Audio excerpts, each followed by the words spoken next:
দুদেশের মধ্যে সম্পর্ক চাঙ্গা করতে ঢাকা ও ইসলামাবাদের মধ্যে সরাসরি ফ্লাইট চালুর পরিকল্পনা করেছে বাংলাদেশ।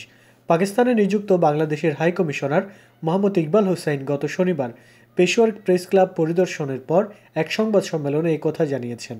রোববার এক প্রতিবেদনে এই তথ্য নিশ্চিত করেছে পাকিস্তানি সংবাদ মাধ্যম এক্সপ্রেস ট্রিবিউন। সংবাদ সম্মেলনে ইকবাল হোসেন দুই দেশের ঐতিহাসিক সম্পর্কের গুরুত্ব তুলে ধরেন। তিনি পাকিস্তানের সঙ্গে সরাসরি ফ্লাইট চালুর পরিকল্পনার কথা তুলে ধরে বলেন, এই উদ্যোগ ভ্রমণ ও যোগাযোগকে সহজ করবে এবং পর্যটন, শিক্ষা, বাণিজ্য সহ বিভিন্ন খাতে সহযোগিতা বাড়বে।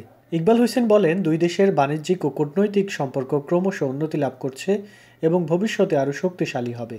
পাকিস্তানে বাংলাদেশি পণ্যের চাহিদা বৃদ্ধি পাচ্ছে এমনটা উল্লেখ করে তিনি বলেন, বর্তমানে চট্টগ্রাম ও করাচির মধ্যে নৌপথে সীমিত পরিসরে বাণিজ্য চলছে। দেশটির খাইবার পাখতুনখোয়ায় স্বাস্থ্যসেবা এবং শিল্প খাতে বিনিয়োগের বিশাল সুযোগের কথাও উল্লেখ করেন হাইকমিশনার ইকবাল হোসেন। হাইকমিশনার সেখানে আগামী সংসদ নির্বাচন ও বাংলাদেশের অর্থনৈতিক উন্নয়নে সরকারের অগ্রাধিকার বিষয়েও কথা বলেন।